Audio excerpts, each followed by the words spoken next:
жанаша жакын келатканбыз. Бир маалда эле тарс деген үндөр угулду. Талас облусу Бакай Ата райондук ички иштер бөлүмүнүн алдыга кечки саат 9 чамасы. Жарым жан болсо дагы мындай тирүү көзү менен апарсак болмок. Мен баары ишенбейм деп өзүм колум менен ошо ак шешекти ачтым, ишенбейчи. Милиция кызматкерин жетекчилердин көзүнчө атып кетти.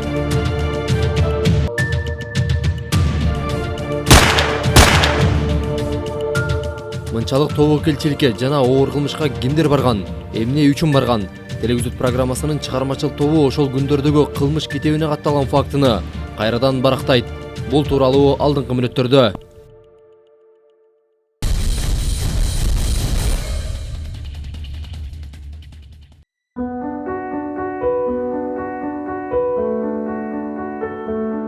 Кыргызстан эгемендүүлүктү алгандан бери 170 милиция кызматкерин жоготкон. Курман болгон кызматкерлер коомдогу коопсуздукту камсыз кылууда каза болушкан.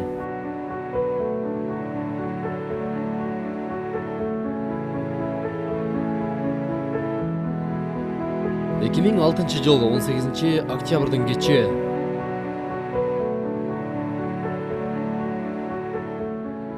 Үчөөбүз жанаша жакын келатканбыз. Бир маалда эле тарс деген үндөр угулду. Ортодо Мелис Шашенович Ниязалиев келаткан. Ал мындай түшүнүксүз себептен эле жерге кулап түштү да. Ал мен чыңырып эле Мелис Шашенов сизге эмне болду? Чалынып чыгып кеттиңизби, эмне болду деп эле ушинтип. Аны тургузганга аракет кылдым. Бакай Ата райондук ички иштер бөлүмүнүн башчысы, анын өздүк курам боюнча орун басары жана ыкчам кызматтын башчысы үчөө райондук ички иштер бөлүмүнө жакын жерде жайгашкан ашканадан чыгып, бөлүмдү карай келе жатышат. Бирок алардын артынан көлөкөдөй ээрчиген, колунда суук тумшуктуу тапанчасы бар адамды байкашкан жок.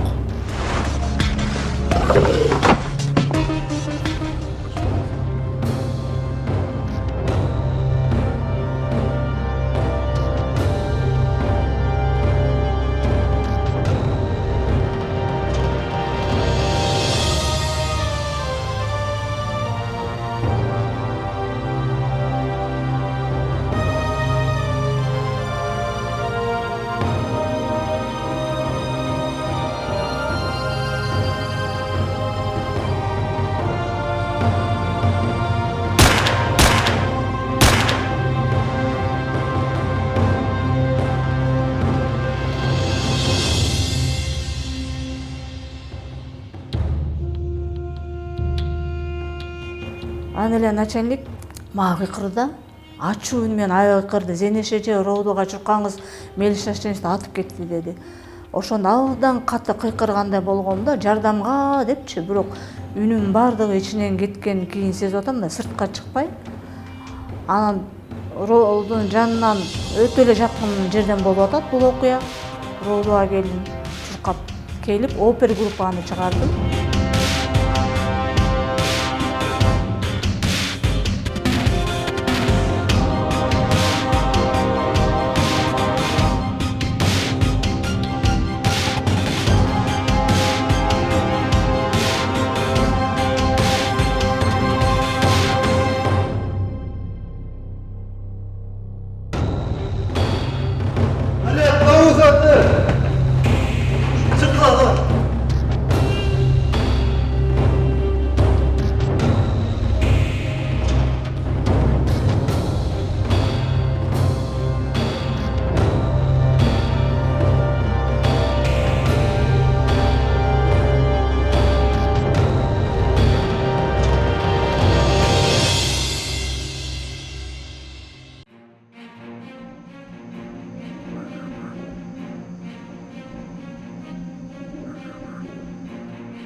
тез жардамга келип салып уже алып кетип атыптыр.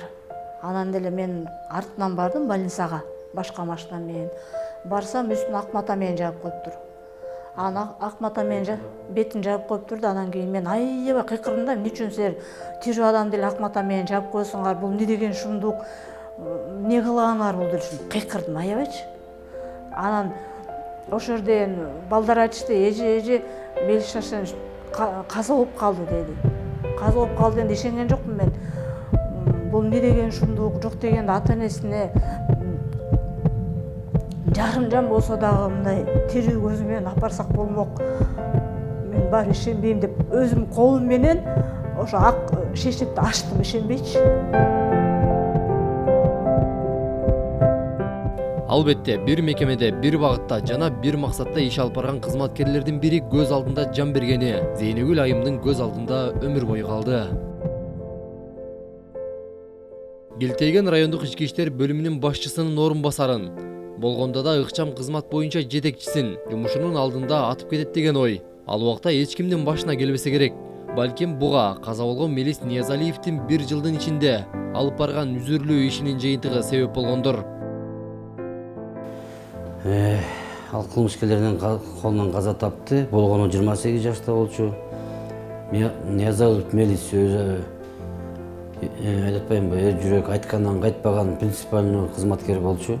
Бүт ошо райондун криминалдык абалын көзөмөлдөп, ошол кылмышкерлер менен бери дагы көп нерселер болуп кетти, баягы тайный следствие дегендей.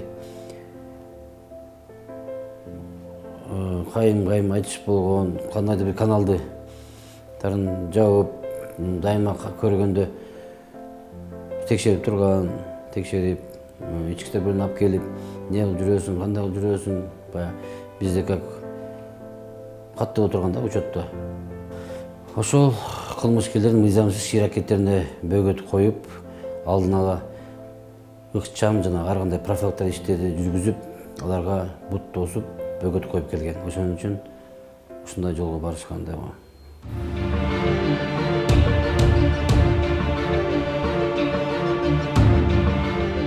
Кандуу окуя райондук ички иштер бөлүмү, облустук ички иштер башкармалыгы, деги эле ички иштер министрлигине чейин дүң болуп, кылмышкерлерди кармоо үчүн бардык чаралар колдонула баштаган. Шектүүлөрдү издөөдө жол инспекторлору унааларды текшерип, чек ара кызматкерлерден мындан четте калбай ар бир адамды тыкыр кароого алган. Ошол кезде Талас облустук ички иштер башкармалыгында оор кылмыштар боюнча ыкчам өкүл болуп иштеген Кадырбек Жээнчороев кылмышкерлерди кармоо операциясынын башында турган.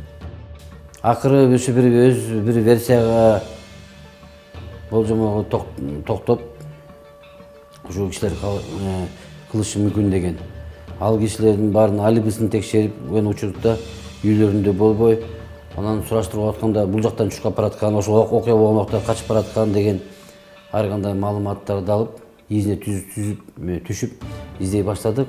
Таппайбыз, бүт тууган урук, жоро жолдош каяка барышы мүмкүн болгон баарын карадык. Ички иштер министрлигинин да жардамга келди. Эң артында ошол моментте маалымат алып, Манас районунун Табак Сокос деген айыл бар. Ошо Казакстан менен границада да. Ошол жака чыгайын деп чыгып бараткан жеринен биз бул жактан жетишип калып, пистолет атып, автомат атып, предупредительный эскертүү атып, кызып.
шектүү катары 2 бир тууган кишини кармап роодуга алып келип кийин тергөө жүрдү. Кийин тергөө убагынан бир киши бирөөсүнүн улуусу агасынын мойнуна коюлуп, экинчисинин тиешесин толук далилдалган жокпуз.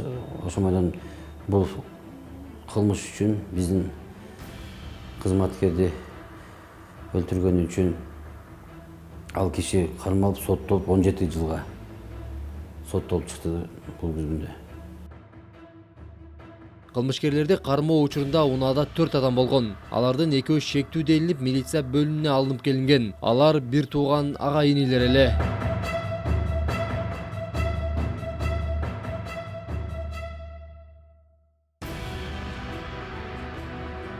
Кадырбек Жээнчороевдин айтымында, ошол кезде Бакай Ата районунда кылмыштуу топтун мүчөлөрү деги эле мыйзам чегинен чыккандар арбын болгон. Ал кезде мунун баарын ооздуктап турууга дагы бир топ күч керек эле. Бирок муну менен катар бүгүнкү күндө тартип катуу, оор кылмыштарда каттала элек экен деген баса белгилейт.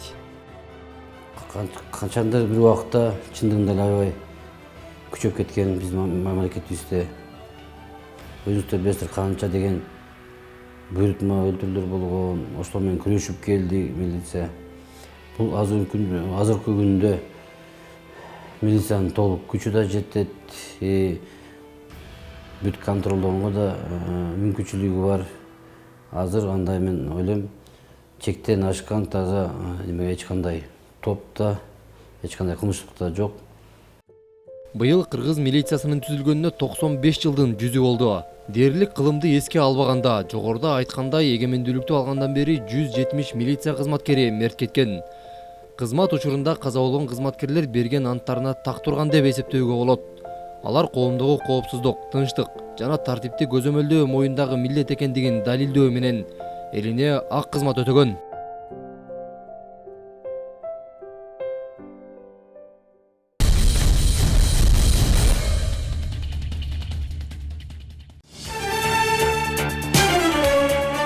Рыспаев Байболот Аширович 1958 жылы туулган. Бул жаран үстүбүздөгү жылдын 2-октябрь күнү өз үйүнөн чыгып кеткен бойдон ушул күнгө чейин дайынсыз болууда. Байболот агабыз көп учурда акыл эстен танып, бардыгын унутуп койгон жагдайы бар. Андыктан сүрөттөгү жаранды көргөн билгендер болсо, экрандагы даректер аркылуу байланышып, жакындарына билдирип коюңуздарды өтүнөбүз.